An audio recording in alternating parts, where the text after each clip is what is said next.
বললেন না আপনাদের বাগের হাটে কুমিরকে খাদ্য দিল, একটা জ্যান্ত কুকুরকে দুইটা পা বান্ধিয়া ফালায়া দিছে কুমিরের সামনে, আর সাইড থেকে লোকজন ভিডিও করতেছে। জ্যান্ত কুকুরটাকে কুমির এসে এমন ভাবে ধরলেন, আরে কুকুর যখন কুমিরের সামনে ছিল, বারবার যে মানুষগুলো ভিডিও করতেছিল ফ্যাল ফ্যাল করে তাদের দিকে তাকিয়েছিল। মানুষগুলো বুঝে আমারে বাঁচাবে, কিন্তু না, তাকিয়েছিল। এরা ভিডিও করেছে, সোশ্যাল মিডিয়াতে ভিডিওটা ভাইরাল হয়ে গেছে। কিভাবে একটা জ্যান্ত কুকুরটাকে পাষণ্ড হৃদয় নিয়া যারা এভাবে কুকুরের পা গুলো বেঁধে কুমিরের সামনে এমন ভাবে ফেলায়া দিছে, ছুঁড়ে আসারও উপায় নাই। কুমির আসলো, কুকুরটাকে খাইলো। আহারে, মানুষের বিবেক গেছে কোথায়, মনুষ্যত্ববোধ গেছে কোথায়? একটা প্রাণীর সাথে এমন আচরণ কেন করতে হবে? মরা কুকুর খাইতে দাও। কুকুর হইলে প্রাণী, আল্লাহর সৃষ্টি তো, কথা বলেন না কেন? সেই কুকুরের সাথে এমন আচরণ আপনি মানুষ হয়ে করতেছেন, আর বাইরে থেকে ভিডিও করতেছেন। আপনাদের বিবেকে নাড়া দেয় না? এরকম আচরণ কেন করেন? সমাজের মানুষগুলো দেখে আর আশ্চর্য হয়ে যায়। আজকে দিন যাইতেছে, মানুষ পশুর মতো হয়ে যাচ্ছে। আমাদের বিবেক বুদ্ধি উদয় হচ্ছে না, বিবেক বুদ্ধি অস্ত্রগামী হয়ে যাচ্ছে, বিবেক বুদ্ধি আমাদের ডুবে যাচ্ছে, বিবেক বুদ্ধি আমাদের হারিয়ে যাচ্ছে। আকল জ্ঞান বলতে আমাদের কিছু থাকতেছে না। কেন জানি আমাদের বিবেক হয়ে যাচ্ছে জঙ্গলি জানোয়ারের মতো। কথা বলেন ঠিক কিনা? দেখছেন না ভিডিওটা? মায়া লাগে। একটা জ্যান্ত কুকুরকে ছেড়ে দিয়েছে কুমিরকে খাওয়ার জন্য, আবার ভিডিও করতেছে। সবাই লিখতেছে মানুষের আর মানুষের মনুষ্যত্ববোধ নাই, বিবেক নাই।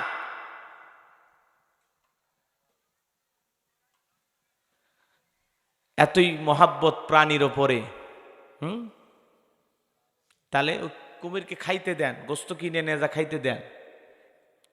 একটা জ্যান্ত কুকুরকে এইভাবে পা গুলো বেঁধে তার সামনে দিতে আপনাকে কে বলেছে? পাইছেন কোথায়? তার আবার ভিডিও করে ভাইরাল করে দিচ্ছে। আফসোস, এমন বিবেকহীন পশুর মতো মানুষ যারা, এদেরকে আমরা ধিক্কার জানাই। কথা বলে ঠিক না? একটা প্রাণীর সাথে এমন আচরণ করতেছো, নির্দয়া নিঠুর পাষাণের মতো। কুকুরকে একটু মায়া লাগলো না? একটু মায়া লাগলো না? তোমরা ভিডিও করে ছেড়ে দাও।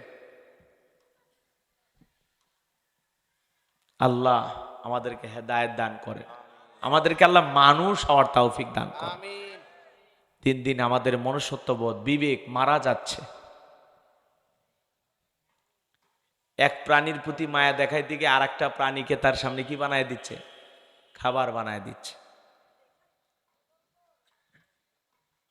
আমার ভাইয়েরা, যে কথা আমি বলতে চাচ্ছিলাম, তাহলে নামাজের মতো আদায় করলে এক নাম্বার রিজেকের ব্যবস্থা করবেন তিনি কে? পৃথিবীর এত মাখলুককে আল্লাহ যদি খাওয়ান, আমরা হলাম আশরাফুল মাখলুকাত, কুনতুম খায়রা উম্মাতিন উখরিজাত লিন্নাস। আল্লাহ আমাদেরকে উত্তম জাতি বানাইছেন, ভিআইপি বানাইছেন, মর্যাদার আসনে বসিয়েছেন। আল্লাহকে আমাদেরকে না খাওয়ায় মারবে? বলেন তো বাজান, নামাজের মতো আদায় করলে আমাদেরকে রিজেক দিবেন তিনি কে? ওয়ামা মিন দাব্বাতিন ফিল আরদি ইল্লা আলাল্লাহি রিজকুহা। সূরা হুদের ভিতরে আল্লাহ পাক জানিয়ে দিলেন, এই পৃথিবীতে এমন কোন বিচরণশীল প্রাণী নাই যার রিজেকের ব্যবস্থা আমি আল্লাহ আসমান থেকে করি না। ওই আটলান্টিক মহাসমুদ্রের 33,000 ফিট গভীর অতল পানির নিচে থাকা ছোট্ট একটা প্রাণী, তার রিজেকের ব্যবস্থা আমি আল্লাহ আসমান থেকে করি। তাহলে নামাজের মতো আদায় করলে আমাদেরকে রিজেক দেবেন তিনি কে? নামাজ পড়ার দরকার আছে না নাই? আল্লাহর ভয়ে কারা কারা 5 ওয়াক্ত সালাত আদায় করবেন? 2 হাত তুলে দেখান। আল্লাহ আমাদের সবাইকে 5 ওয়াক্ত নামাজি বানায়া দেন, চিল্লা কোন আমিন। হাত নাও। 2 নাম্বার হলো ওয়া আমানাহুম মিন খাউফ। 2 নাম্বার হলো আমার আল্লাহ রাব্বুল আলামিন সকল ভয় থেকে আপনাকে আমাকে নিরাপত্তা দেবেন। বর্তমান সমাজে ভয় আছে না নাই? মেয়েটা কলেজে গেল, একা একা ফিরবে নাকি জামাই সাথে নিয়ে ফিরবে, ভয় আছে না নাই? মেয়েটা স্কুলে গেল, ভালোভাবে ফিরবে নাকি কারো লালসার শিকার হবে, ভয় আছে না নাই? আপনি বিকাশের দোকানদার, 5 লাখ টাকা নিয়ে রাত 2টা 3টার দিকে বাগেরহাট থেকে আপনার গ্রাম মৌভোকে আসবেন, মনে মনে ভাবতেছেন আল্লাহ এই 5 লাখ টাকা নিয়ে মৌভোগ পর্যন্ত যাইতে পারবো নাকি ছিনতাইকারী কবলে পড়ে টাকা যান 2টায় হারাবো, ভয় আছে না নাই? স্বাধীনতার 54 বছরে কেটে গেল, চুরি বন্ধ হয় নাই। এতবার আপনারা নেতাদেরকে ক্ষমতায় নিয়ে গেলেন, প্রত্যেকবার প্রধানমন্ত্রী বানাইলেন মুসলমান কি? এরপরে বাংলার পার্লামেন্টে নামাজের ন্যূনতম বিল কোন নেতা পাশ করেনি, কথা বলেন ঠিক কিনা? এসুন বাজান, চুরি বন্ধ হয় নাই, দুর্নীতি বন্ধ হয় নাই, টেন্ডারবাজি চাঁদাবাজি খুন ধর্ষণ বন্ধ হয় নাই। এই সমাজে চুরি বন্ধ হবে সেই দিন, আল্লাহর আইন দিয়া চোরের বিচার করা হবে যেই দিন।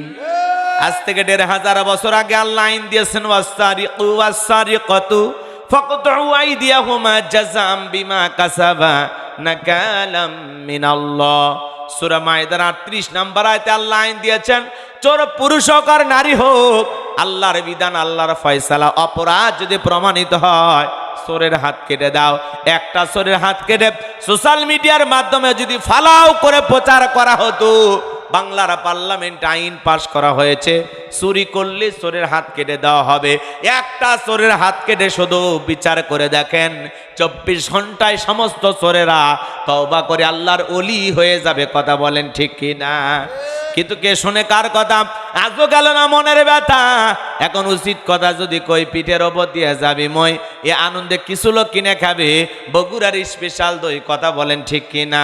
যত দোষ নন্দ ঘোষ, সত্যটা বললে দোষ, করলে অন্যায়ের প্রতিবাদ, নামটা হবে তোমার মৌলবাদ, নামটা হবে তোমার জঙ্গিবাদ, কথা বলেন ঠিক কিনা?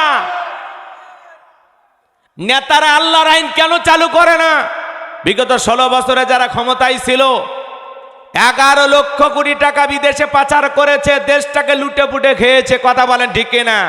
নেতারা জানে আল্লাহর আইন চালু করতে হবে 2টি। আঙ্গুল তুলে বলেন তো কয়টি? 2টি। আরো জোরে।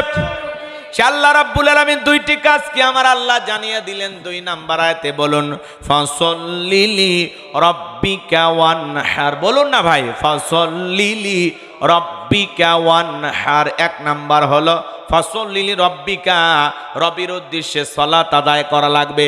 নামাজ হবে একমাত্র কার জন্য? কুল ইন্না সালাতি ওয়া নুসুকি ওয়া মাহইয়ায়া ওয়া মামাতি লিল্লাহি রাব্বিল আলামিন। সূরা আনাম আয়াত নাম্বার 162। আল্লাহ রাব্বুল আলামিন জানিয়ে দিলেন, নবীজি আপনি বলুন, আমার নামাজ, আমার কোরবানি, আমার জীবন, আমার মরণ লিল্লাহি রাব্বিল আলামিন, আসমান জমিনের প্রতিপালকের জন্য। মুমিন জীবনের সব ইবাদত হবে একমাত্র কার জন্য?